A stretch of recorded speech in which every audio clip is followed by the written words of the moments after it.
basically the right technical term is the microbiota. We do see dysbiosis.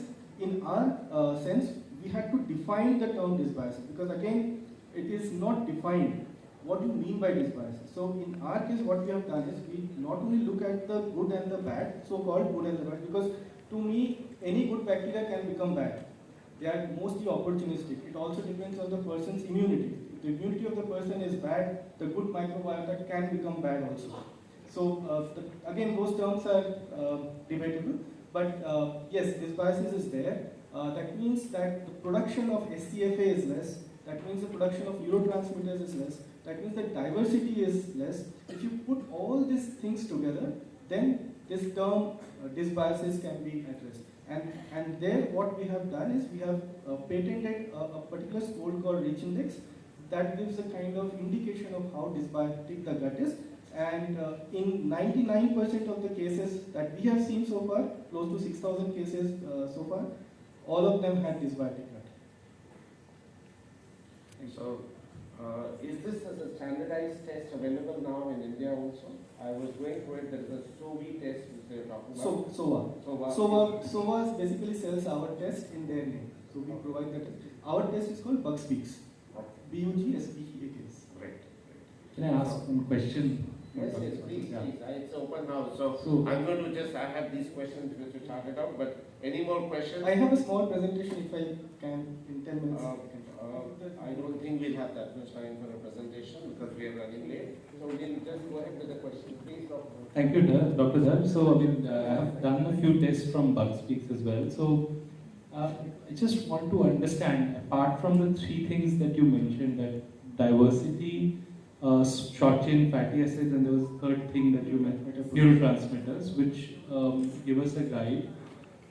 How much can we rely on a microbiome test to tell us that this particular pathogenic microbe is in excess and needs treatment? The second question is that sometimes, for example, for H. pylori, we have done a stool test from a good lab and the stool antigen test is positive, but the microbiome test doesn't reveal an excess, or vice versa. Yes. Can you just share on that part? The first part is, some of the abundance of some of the microorganisms that we report in our report is based on the Indian reference. Initially, when we started in 2016-2017, there was no Indian reference at all. So we had to rely on the Western or American or European reference, which during the course of our journey, we realized it's not correct. See, one thing we have to understand, it's an evolving space, it's an evolving field. What we know today might not be correct tomorrow, and so on and so forth. So once we started to put the Indian reference into the picture, then a lot of the factors that we earlier used to think right were found to be wrong. For example, I'll give you one small example. Initially, people, even now, a lot of people put emphasis on firmicutes to bacteroidetes ratio, F by B ratio. People say that in obesity, F by B ratio goes up, IBT, F by B ratio goes down, or something like that. I personally, and later a lot of researchers also realized that F by B ratio is not the right way to look at the microbiota. It's absolutely not the right way. Similarly, some of these microorganisms whose abundance is high with respect to the so-called healthy Indian gut is what we report. We always say that you have to clinically correlate, because sometimes what happens, there was a very interesting example. There was a gentleman who had Klebsiella pneumonia, Klebsiella in his gut, which was very high. And when I was doing counseling with him, I asked, what is the background? He's fairly healthy right now. He said during COVID he had a lot of pneumonia. He had pneumonia, and he didn't know what was the causative organism, but it is possible that Klebsiella was the causative organism, and somehow it has come to the gut and residing it there. If its immunity goes down, there is a chance that he might again get the lung infection back. So we get to unearth a lot of things by looking at the microbiota, and we are looking at thousands of species at one go. That's the power of the technology. Yeah, you're right. I do not know what exactly is the microbiome of our country.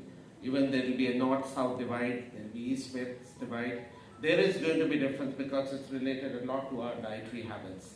a lot related to what we have got from our parents, from our mother with the type of delivery. There are lots of things which are linked to it.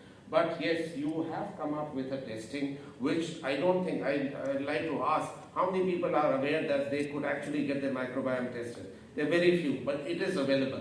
It's not a very expensive test. In fact, in the West, in the US, there is a company which is trying to market another one where they will be able to guide you.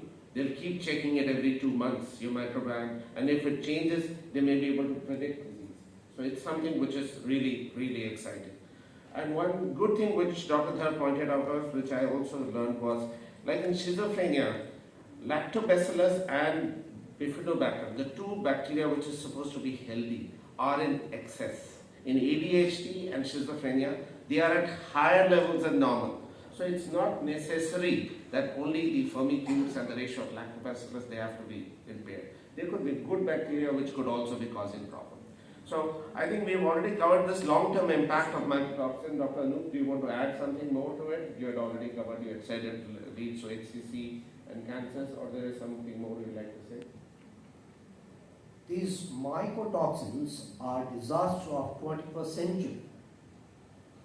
Once they are in the blood or in lymphatic system, they take different biochemical pathways to become carcinogenic, teratogenic, mutagenic, estrogenic, hemorrhagic, dermatotoxic, immunotoxic, hepatotoxic, nephrotoxic, and the worst happens is in the brain, neurotoxic. They are every possible pathway is possible depending upon the microbiome of your body.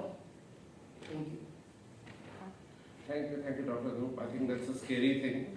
We need to look at it. Our food and the animal feeds, whichever, have to be looked at, because you have something even called mass mycotoxins. They may be there, and your good bacteria actually unmask them, and they'll become toxic to you. I think this is going to be our second last question to Ashima. Dr. Ashima, any tips for managing stress and gut health? Any special tips? You are a mind and body specialist, so you're going to link them and tell us. Yeah. The thing is, we all are experiencing stress all the time, and well, we really can't do much about it. We could be getting stressed on the road, seeing bumper to bumper, or at home. But the important thing is how we react to it. So that determines the whole, the physiological changes that happens in the body. And the response, the stress response, which is the fight-flight response as well. And getting stress once in a while also enhances the performance, because there's good stress as well.